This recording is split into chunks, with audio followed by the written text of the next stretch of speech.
नमस्कार, TNP news देख रहे हैं आप और मैं हूं आपके साथ जावेद अली। प्रधानमंत्री नरेंद्र मोदी आज मासिक रेडियो कार्यक्रम मन की बात के जरिए देशवासियों के साथ अपने विचारों को साझा करेंगे।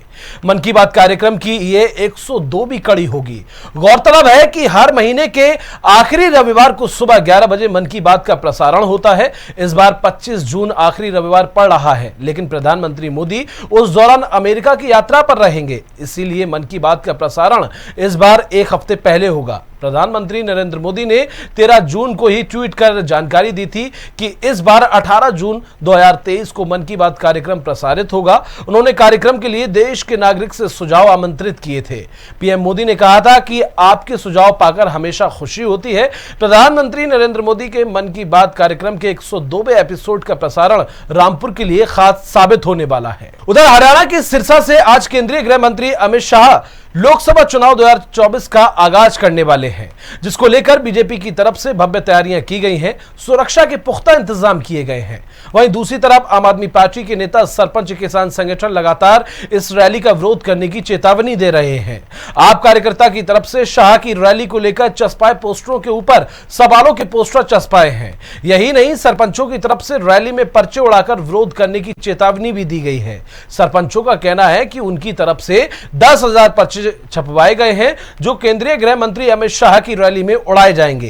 केंद्रीय गृह मंत्री अमित शाह की रैली को लेकर पुख्ता इंतजाम किए गए हैं। विरोध प्रदर्शन की संभावना को देखते हुए पुलिस को अलर्ट किया गया है। 4,000 पुलिस कर्मियों की ड्यूटी लगाई गई है। इसके अलावा 36 डीएसपी, 28 आईपीएस अधिकारी समेत एडीजीपी भी ड्यूटी लगाई गई है। वहीं शहर में शांति व्यवस्था बनाए रखने के लिए शहर में पहले ही फ्लैग मार्च निकाला जा चुका है। लोगों से शांति बनाए रखने की अपील भी की गई है। उधर महाराष्ट्र में उद्धव ठाकरे को एक बार फिर झटका लगा है। पार्टी के पूर्व विधायक शिरीर शिंदे ने शिवसेना यानी कि यूबीटी से इस्तीफा दे दिया है। शिंदे ने उद्धव ठाकरे को सौंपे अपने इस्तीफे में कहा है कि पार्टी का उपनेता बने हुए उन्हें 1 साल हो गया है, लेकिन अब तक कोई भी बड़ी जिम्मेदारी नहीं दी गई है। इसके साथ ही उन्होंने नाराजगी जताते हुए ये कहा कि बीते 6 महीने से उद्धव ठाकरे उनसे मिल नहीं रहे थे। उनका कहना है कि शिवसेना में उनके 4 साल बर्बाद हो गए। शिंदे ने आरोप लगाया कि बीते 6 महीने से उद्धव ठाकरे उनसे मिल ही नहीं रहे थे। कई बार इसको लेकर कोशिश की, लेकिन पार्टी अध्यक्ष से मिलना असंभव हो गया था। इसके साथ ही उनका मानना था कि मन का काम करने के लिए भी नहीं मिल रहा था। उद्धव ठाकरे को लिखे पत्र में शिरीर शिंदे ने लिखा कि बीते 4 साल से उन्हें कोई जिम्मेदारी नहीं दी गई, फिर उन्हें केवल नाम का पद दे दिया गया। इसकी वजह से उनके करियर के 4 साल बर्बाद हो गए। उधर भारतीय कुश्ती संघ के पूर्व अध्यक्ष और बीजेपी सांसद ब्रजभूषण सिंह को लेकर पहलवानों ने भले ही आंदोलन स्थगित कर दिया है, लेकिन सियासत अभी थमी नहीं है। इस बीच आंदोलन की अगुवाई करने वाले चेहरों में से एक साक्षी मलिक और उनके पति सत्यव्रत ने वीडियो ट्वीट कर बड़ा दावा किया है। उन्होंने इस पूरे आंदोलन के पीछे बीजेपी नेताओं का ही हाथ बताया है। उन्होंने कहा कि हमारी लड़ाई सरकार के खिलाफ नहीं, बल्कि कुश्ती फेडरेशन के खिलाफ थी। जो आरोप हमारे ऊपर लगा था वो लगा था कि हमारा ये जो आंदोलन है वो राजनीति से प्रेरित है। कांग्रेस लीडर दीपेंद्र हुड्डा ने हमारे को इस आंदोलन के लिए उकसाया है। आप सबको पता है कि सबसे पहले जो हम प्रोटेस्ट पे आए थे जंतर मंतर पे, वो जनवरी में आए थे, और उस प्रोटेस्ट की जो परमिशन है वो बीजेपी के ही 2 लीडर्स ने ली थी। उसका प्रूफ है हमारे पास। प्रोटेस्ट की जो परमिशन जो जंतर मंतर थाने से ली गई थी वो बीजेपी लीडर तीर्थ राणा और बीजेपी लीडर बबीता फोगाट ने जो वो परमिशन ली थी, जिसका प्रूफ भी अभी हमने आपको दिखाया।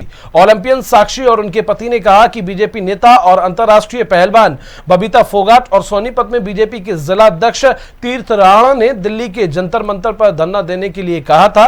साक्षी का यह दावा है कि दोनों नेताओं ने ही दिल्ली में धरने की मंजूरी दिलवाई थी। ये परमिशन जंतर मंतर थाने से ली गई थी। उन्होंने कांग्रेस नेता दीपेंद्र हुड्डा के उकसाने की चर्चाओं को निराधार बताया है। उन्होंने कहा कि यह कैसे हो सकता है कि यह आंदोलन कांग्रेस ने करवाया है। 90% कुश्ती से जुड़े लोगों को 10 से 12 साल से यह पता था कि महिलाओं के साथ छेड़छाड़ हो रही है। पिछले 1.5 महीने से ज्यादा समय से हिंसा को ग्रस्त मणिपुर में भीड़ के हिंसक उपद्रव करने की ताजा घटनाएं हुई हैं। केंद्रीय गृह मंत्री अमित शाह के राजकीय दौरे के हफ्ते के बाद हिंसा की ताजा घटना में बिशपुर के काकटा कस्बे और चुरान चांदपुर के कंगवई गांव में स्वचालित हथियारों से 400 से 500 राउंड गोलियां चलाई गईं। इंफाल में सेना, असम राइफल्स और मणिपुर रैपिड एक्शन फोर्स ने दंगाइयों को इकट्ठा होने से रोकने के लिए आधी रात तक एक संयुक्त मार्च किया। पश्चिम इंफाल के एक पुलिस थाने से भीड़ ने हथियार लूटने की भी कोशिश की, जिसे सुरक्षा बलों ने नाकाम कर दिया। आज मणिपुर में विद्रोह एकता दिवस मनाया जाता है और कर्फ्यू लागू है। इंटरनेट सेवाएं भी ठप है।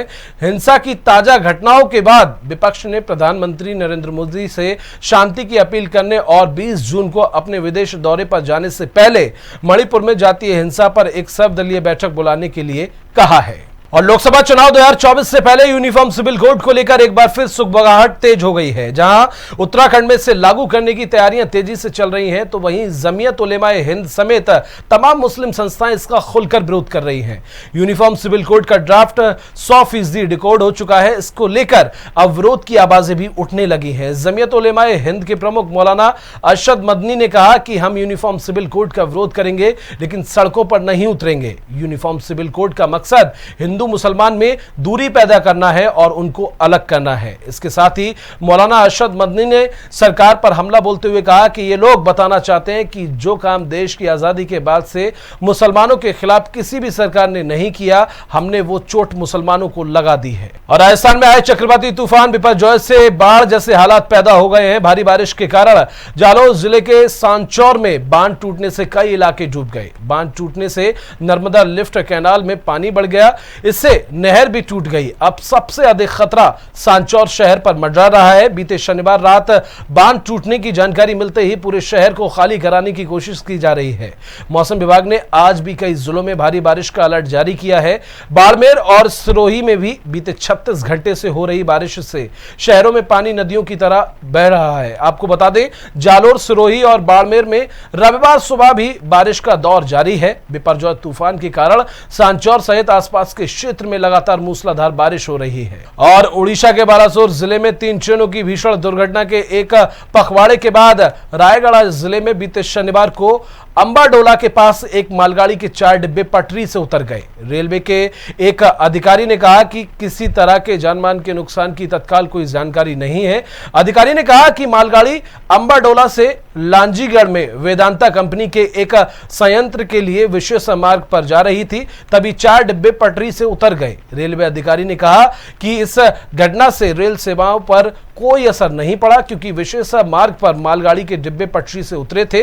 उन्होंने कहा कि जानकारी मिलने के बाद रेलवे के अधिकारी मौके पर पहुंचे और मालगाड़ी के पटरी से उतरने की वजह का पता लगाने के लिए जांच शुरू की। उधर जम्मू कश्मीर और लद्दाख में पिछले 24 घंटे में करीब 6 बार जमीन को कांपते हुए महसूस किया गया है। इतना ही नहीं, बल्कि जम्मू कश्मीर में तो महज 11 मिनट के अंतराल पर ही लगातार 2 भूकंप के झटके महसूस किए गए, जिससे लोगों में डर का माहौल है। हालांकि खुशनसीबी की बात यह रही कि भूकंप से किसी भी तरह की जानमाल का कोई नुकसान नहीं हुआ। सबसे पहले भूकंप जम्मू कश्मीर में बीते शनिवार दोपहर 2:03 पर आया, जिसकी तीव्रता 3.0 थी। वहीं दूसरा झटका लेह में रात करीब 9:44 पर महसूस किया गया, जिसकी तीव्रता 4.5 बताई जा रही है। तीसरा झटका भारत चीन बॉर्डर के पास जम्मू कश्मीर के डोडा में रात 9:55 पर महसूस किया गया। इस भूकंप की तीव्रता 4.4 मापी गई। बता दें कि पिछली 5 दिनों में डोडा जिले में यह 7वां भूकंप था। पूर्वोत्तर लेह में 4था भूकंप महसूस किया गया। यह रविवार तड़के 2:16 पर महसूस किया गया, जिसकी तीव्रता 4.1 बताई गई। उधर मुंबई के ट्राइडेंट होटल में आग लग गई। इस मामले को लेकर चीफ फायर ऑफिसर ने कहा कि होटल में आग लग गई थी, जिसके बाद हमने होटल में फायर ब्रिगेड की गाड़ियां भेजी। फायर ऑफिसर ने कहा कि आग लगने की घटना की जानकारी होटल की ओर से अग्निशमन विभाग को नहीं दी गई।